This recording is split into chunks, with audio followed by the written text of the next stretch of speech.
Hi friends, இந்த வீடியோவில் வந்து நம்ம என்ன பார்க்க போகிறோம் அப்படின்னு கேட்டிங்கன்னா, இப்போ வந்து நம்மளோட குட் பேட் அக்லி திரைப்படம் ரிலீஸ் ஆகி வந்து 4 நாட்கள் முடிஞ்சிருக்குங்க. 4 நாட்கள் முடியல நம்மளோட திரைப்படம் வந்து எத்தனை கோடி வசூல் செஞ்சிருக்கு, அந்த ஒரு விவரத்தை பற்றி தான் இந்த வீடியோ நம்ம டீட்டெயிலாக பேச போகிறோம்.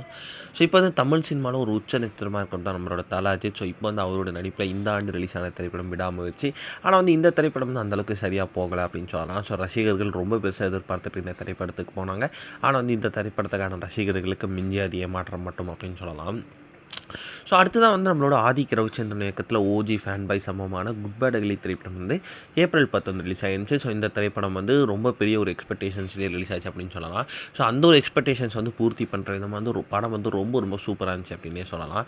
அந்த திரைப்படத்துக்கான ரசிகர்கள் போனான பேர் வந்து இந்த திரைப்படத்தை வந்து ரொம்ப ரொம்ப சூப்பராக இருக்குது அப்படின்றத வந்து சொல்லியிருந்தாங்க. அண்ட் இந்த திரைப்படத்துக்கு full and full positive reviews மட்டுமே.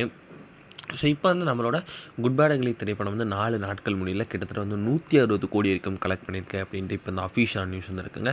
கண்டிப்பாக வந்து இன்னும் போகும் நாட்களில் நிறைய கலெக்ட் பண்ணும் அப்படின்ட்டு எதிர்பார்க்கப்படுகிறது. இந்த ஒரு விஷயம் தல அஜித் ஃபேன்ஸ் பற்றியில் ரொம்ப ரொம்ப ட்ரெண்டிங்காக போயிட்டு